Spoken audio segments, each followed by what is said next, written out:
Well, it is April officially, which means it is basically spring. And even though it's a little cold outside today, I'm ready to get back in the vet. Winter's over, rip the cover off, time to get this thing back on the road. But I came up with a little bit of a list of stuff this thing needs. I haven't really done anything to it since I finished the twin turbo builds over a year ago. So it's been kind of some stuff adding up on the list over there that this thing needs. And I'm showing you what the first thing I want to tackle that's actually been bothering me for a few years. Get in the car, and we got some dash problems. The whole dash is peeling up. So that's fun. Oh, gotta get out of this thing. So if you have a 3LZ, 3ZR, or 4LT trim model C6, you're probably intimately familiar with the peeling dash issue. It's also common on the C7s, and not just GM products. It happens on Ferraris, Porsches, Mercedes, Jaguar, basically any vehicle that has a stitched leather dash. It's very, very common that the adhesive fails and the dash peels back. And this car has been garaged since new. It's had a tinted windshield since brand new. It's never spent a night outside, 20,000 miles. I mean, the dash should be perfect. It's not like this thing has sat outside and been exposed to the sun. It's just, and there's plenty of guys with collector quality C6s with 1,200 miles on them that have the dash peeling. It's just, it is what it is with these cars. I got some products that I think I'd like to try to see if we can finally fix this dash. When I bought the car in 2016, the dash was perfect, and it was perfect for a couple years, but like 2 or 3 years ago, I started noticing a little bit up on the passenger side there, and it's just gotten worse every year. And it's to the point now where even though it doesn't affect how the car drives at all, obviously, it's just kind of an eyesore, and I'd like to try and fix it. But in order to do that, we need to pull the entire dash out, which is a big project. And I'd like to be able to get both doors open, wide open, so I got plenty of room to move. So I gotta shuffle some cars around, and that means we gotta do a cold start for the first time in 2023 in this car. Cold start, cold start, cold start. You guys doing cold start? Babe, of course I'm gonna make it to dinner with your parents. Hold on, I gotta call you back. I think this guy's doing a cold start. Hey buddy, wait up. I think this guy's doing a cold start.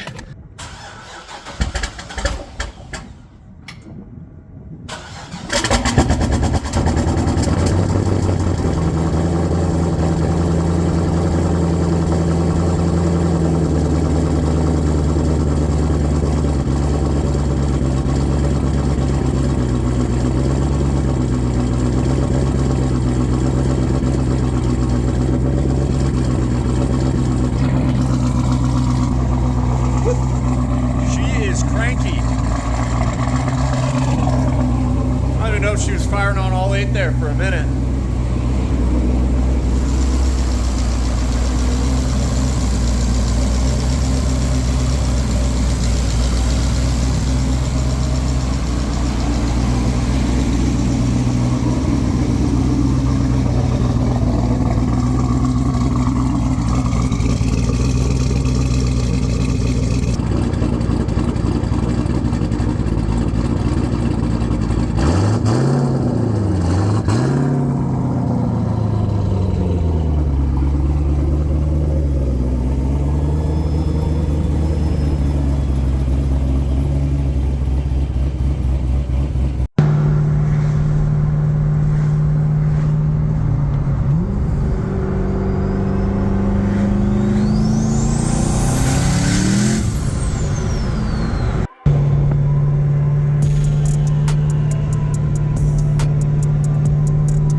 In this video. Last year, the RPMs when you're at stop just randomly started hanging at like 1800. Rev doesn't correct it. It's totally random. So I gotta dig into that as well. You also notice there's a check engine light I'm gonna fix that as well, but we'll get into that after. Let's get into this dash first.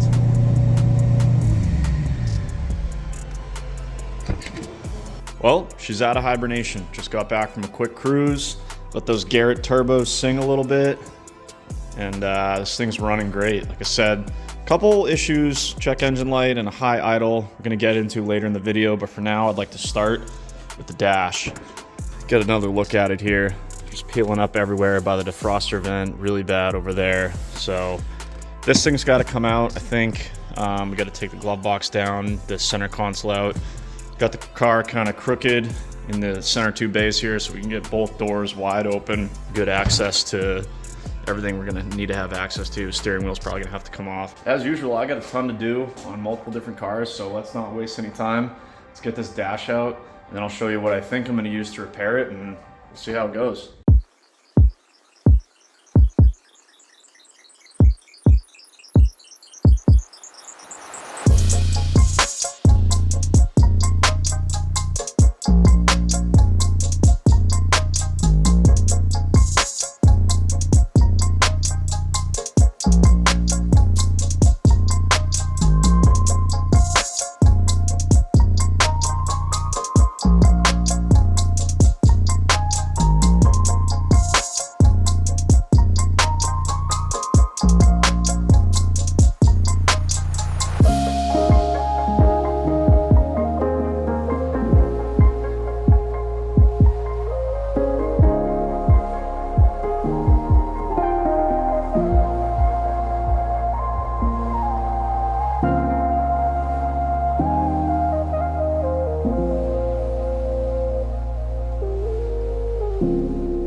Well, here she is in all her wrinkled glory.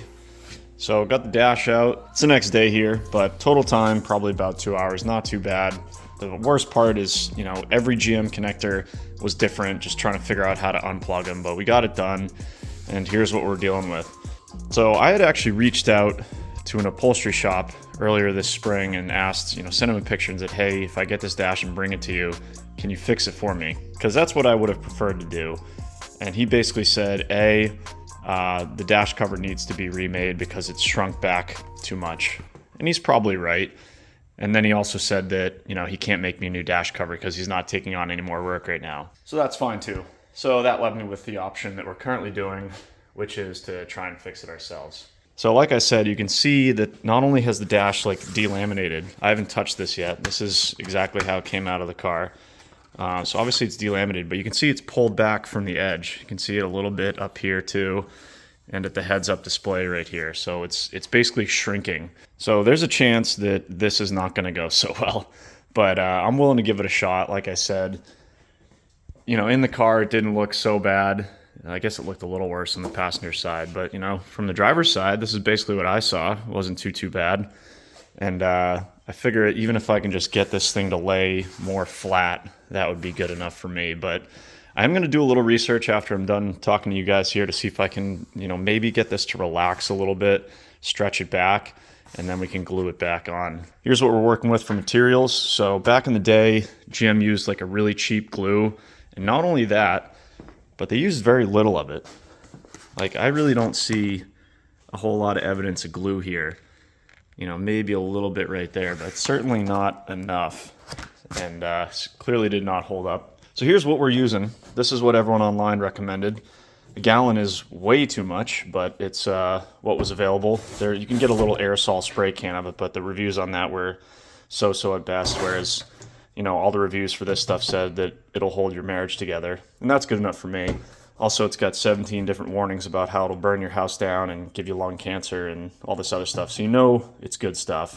Some guys apply this with a, you know, aerosol, or I'm sorry, it's like a spray gun. I'm not going to do that just because I've never done it with a like contact adhesive before. And I also know a couple guys that have used just a brush and had good results, so I think that's the less extreme of the two methods I'm going to use. And then I also bought this seam roller to try and push everything down. And that's it. I have never attempted a job like this before, so we're going to see how it goes. But with any luck, it'll look slightly less terrible than it does, you know, right now. Also thought it's interesting to note, 15 years to the date almost. It's April 3rd, 4th right now. But 4/15/08 at 4:01 p.m., this thing passed some sort of inspection. There's the part number. I always think it's cool finding dates on parts like this. I don't know why. Not that old, but all the original GM stuff.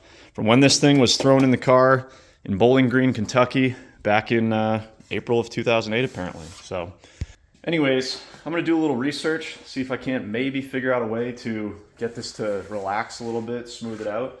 And then I'm just going to start slathering some glue on there and rolling it and see if we can't get it to lay flat. So let's see how this goes.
Kidding me?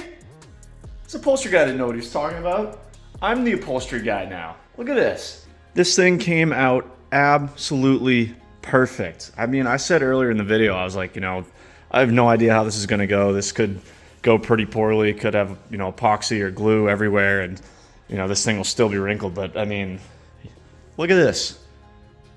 Looks like the day it came off the assembly line back in April 15th of '08. This came out so good, you guys. I cannot believe this.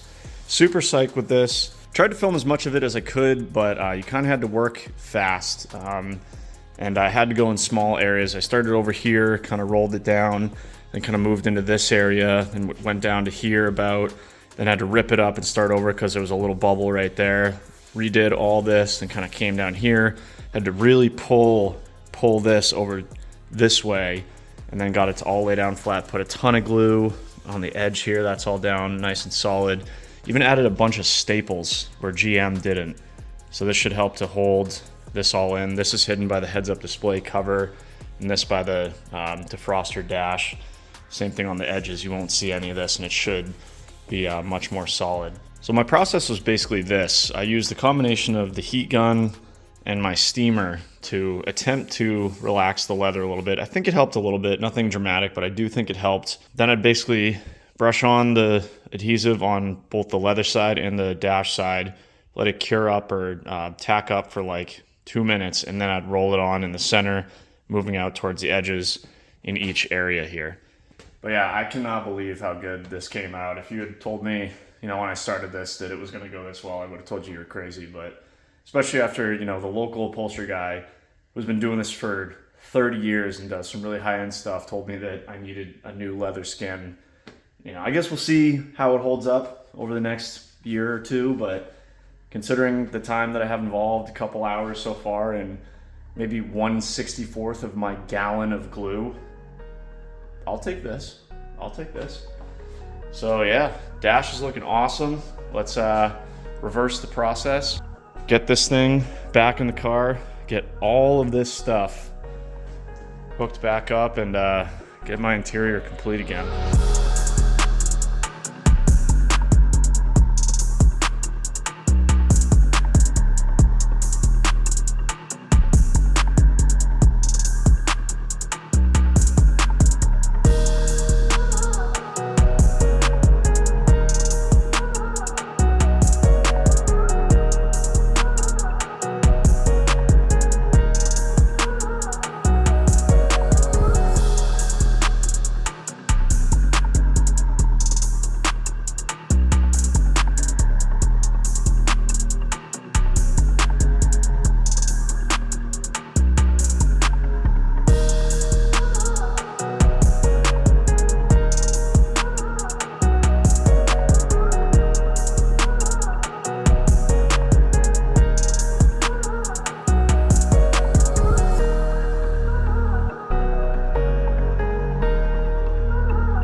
Phew!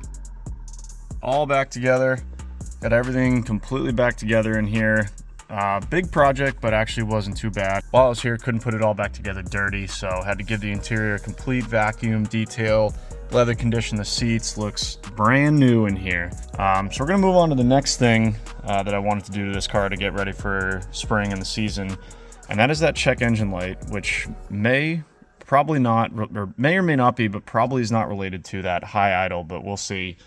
I got this code last year, P0449, which is the evap vent control circuit. Basically, that's a code for this thing right here, which is an evap solenoid or evap vent thing that goes back near the transmission. This was a cheap enough part that I figured I'd replace it.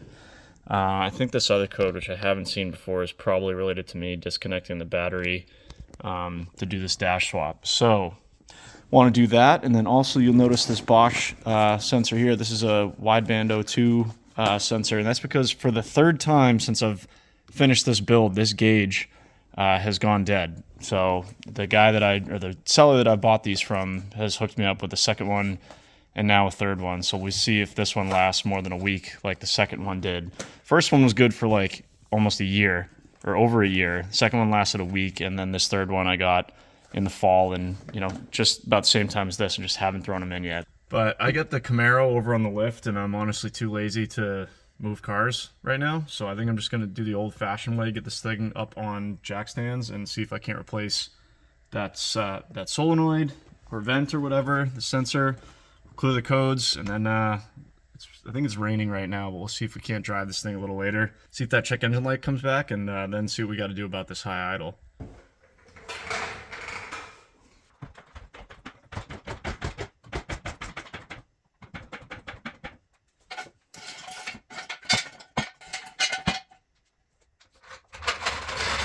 Poverty status down here, the old-fashioned way on my back, but we're down by the transmission, which for you non-Corvette guys is the back of the car.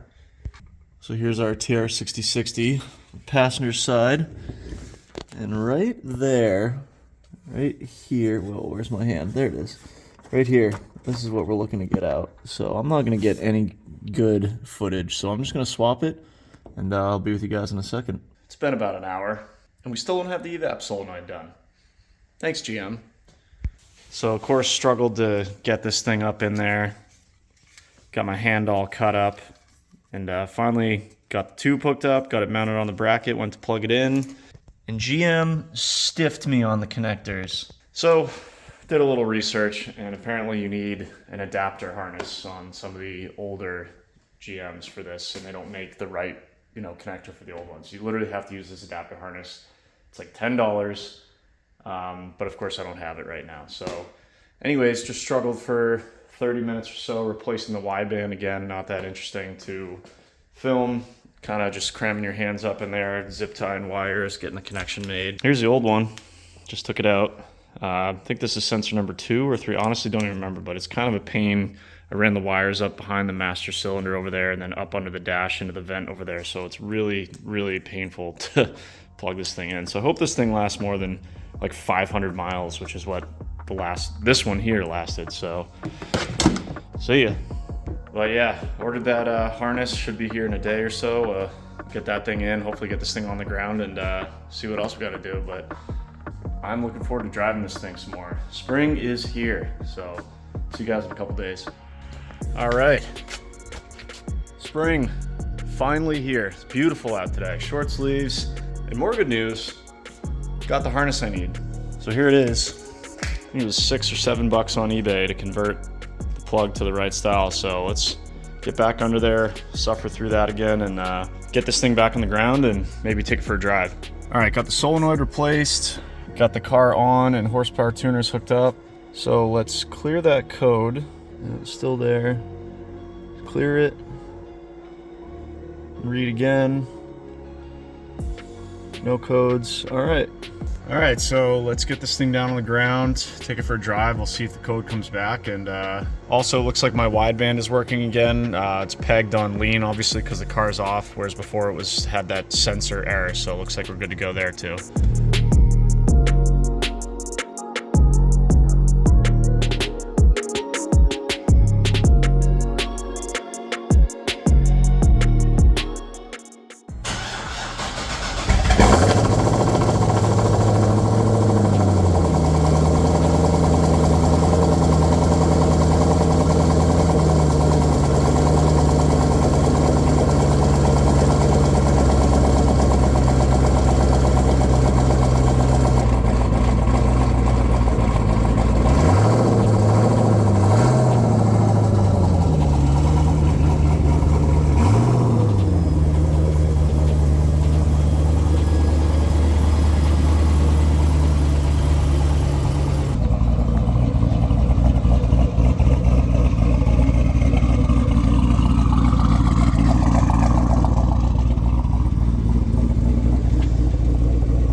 Good to go there. Let's go for a ride.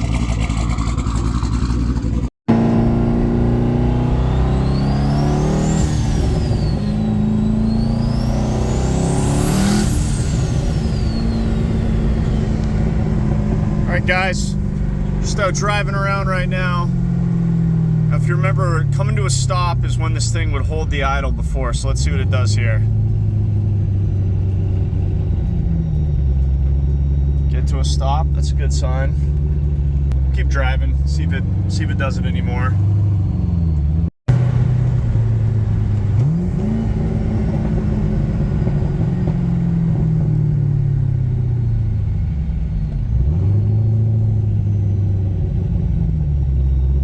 Perfect.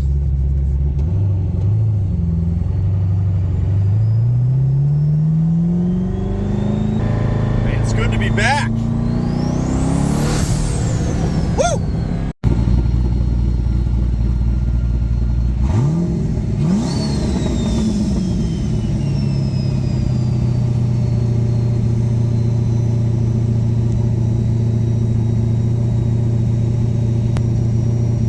Speak too soon?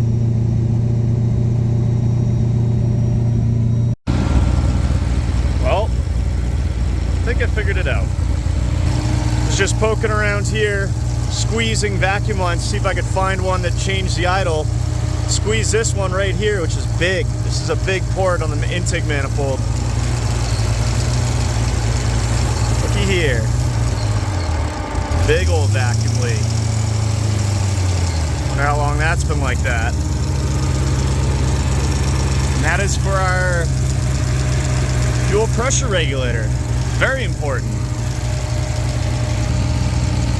So our vacuum reference fuel pressure, or boost reference fuel pressure has not been hooked up, and our wideband hasn't been working.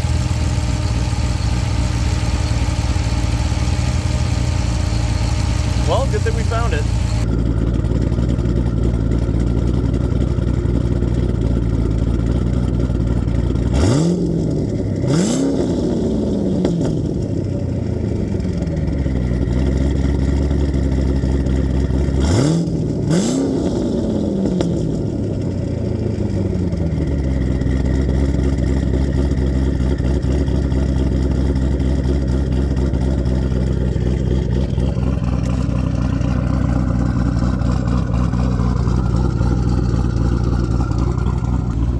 Right back to idle. So I guess we solved our check engine light and our vacuum leak. So glad I poked around a little bit here in the driveway.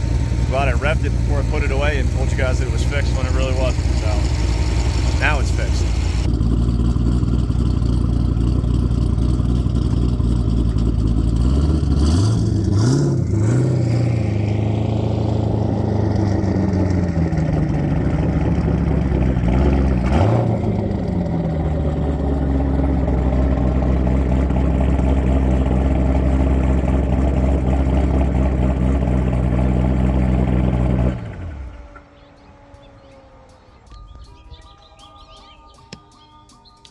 I think that's motor oil. So, great. Solve one problem, find another. Well, it's been a pretty productive video. We got the dash looking absolutely incredible. We're able to remove it, re-glue it, get it back in the car, completely detail the interior. It looks absolutely perfect in there. And it hasn't looked perfect in a long time, many years now. So glad to have that done. Got a new wideband sensor in, got our evap sensor replaced. And even fixed a vacuum leak, a major vacuum leak that I'm really glad I found. I've tightened up that clamp so that shouldn't happen again, and it appears the car is running absolutely perfect. Still needs a couple little things before I will deem that it's ready for the season, but I'm definitely going to be driving it around and cruising it now that the weather's getting pretty nice. But that's going to do it for this video. Thank you guys as always for watching. If you enjoyed this video and like content like this kind of stuff, consider subscribing. Hope to see you guys in the next one.